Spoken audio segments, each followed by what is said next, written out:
So let's begin.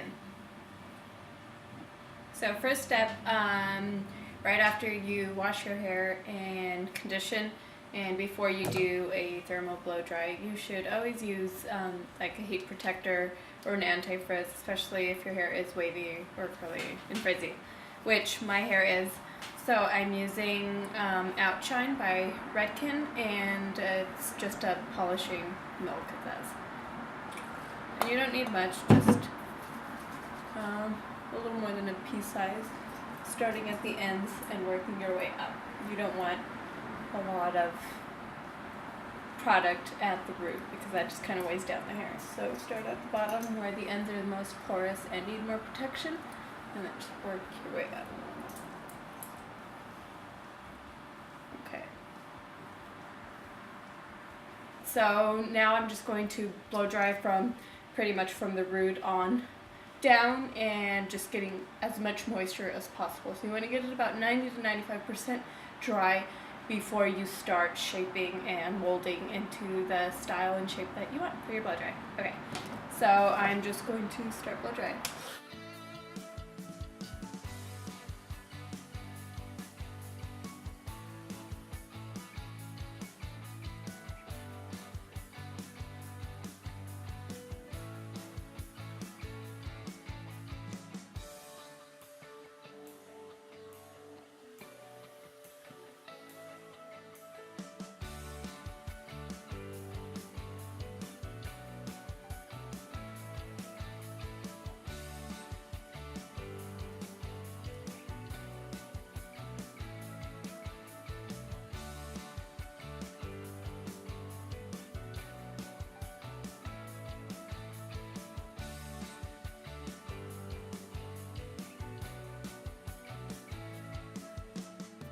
Okay, so we've gotten most of the moisture out. As you can see, it still doesn't have a definite shape or style because all we did was just kind of blow out the water. So from here on out, you could either just use a flat iron and just smooth straighten your hair. Obviously what we are doing today is a voluminous, shiny blowout. So I'm adding a little bit more of the Redken Outshine to the ends because a lot of the product is lost or absorbed into the hair as we blow dry because the hair heats up and takes some of that. So before we do the second section, we add a little bit more. So as you saw, when blow drying to get even just the moisture out, even though you're not adding any shape or anything, you want to keep the nozzle always going down the hair shaft. You don't want to ever blow dry up because that's pretty much causing frizz. And no matter what you do after, with whether you're straightening with a flat iron or even with a round brush, you've already made the hair look so staticky that it's so much harder to get done. So yes, always remember to keep the nozzle down. So now for the second part of the blow dry, I'm going to attach the nozzle for a more precise airflow to the area where we want. It adds shine to the hair because there's so much concentrated air pulling the hair in that same direction. Okay, so for the next section, depending on how thick your hair is, the partings should be smaller for thicker hair. My hair is about, I would say, medium texture, so I want a pretty smooth, straight end result, so pretty much the bottom part I want pretty straight with kind of just a beveled, slightly rounded, curled in look. So what I'm going to be doing is pretty much just sectioning off this top part, which is the part we will concentrate the most on, and this whole bottom section will be considered one section. Kind of pin that on the top of your head and separating it in the back just into two sections. And then we can start. So I'm going to start in the front, and you do obviously the same to the right side and to the back.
Okay, so of course not a lot of attention is needed for the bottom section.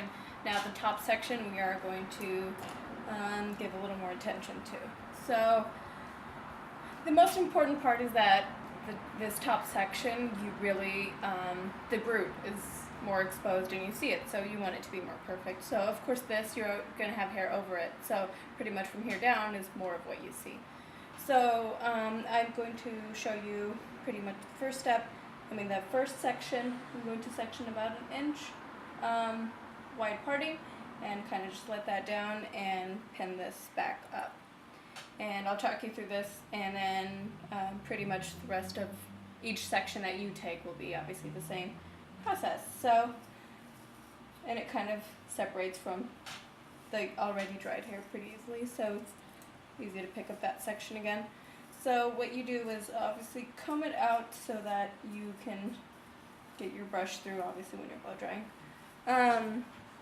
So the secret to a good voluminous blowout is where you place the rounded brush in order to get that just that volume. So if I just kind of blow dry this down, it's going to stay. So technically we want this volume, or you would want the hair to lay about here. If I do that, it's still going to lay just really low, and it's not going to make much of a difference. So the whole point is to bring it, over-direct it, completely off from where it will be living or just laying. So completely away from it, you're going to point the nozzle towards that section and blow dry that so that that is pretty much as dry as it can be, and you're kind of giving it that backwards shape already. Then you are going to point the nozzle this way forward to comb the hair all, into a smooth sleek so that the shaft is sealed and light bounces off it and is shiny. But always keeping it away from where that section first starts, away, so that you're kind of creating an exaggerated curve so that when it does lay, it never wants to lay down too much because you've kind of trained it in the opposite direction. So I'm going to do this part and show you, and then just do the same thing obviously with the rest of the section.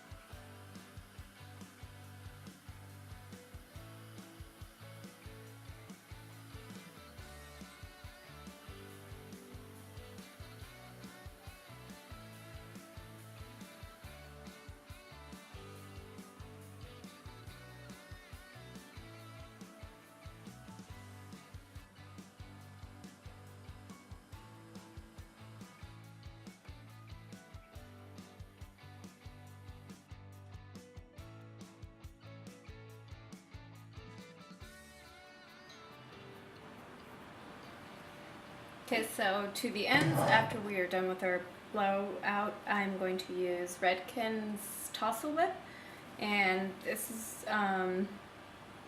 smells really nice. It's kind of like a cream wax, kind of like a, much more runny than what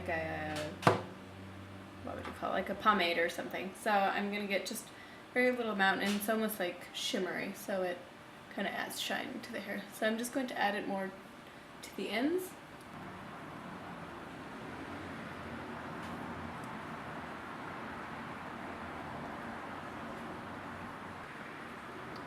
Okay, and there you have it. Just a simple at-home, easy blowout with added volume at the roots. And of course this can just be a basic like foundation to any other style. But I hope you enjoyed, hope it was simple enough, and hope you try it out. Alright, please subscribe. See ya.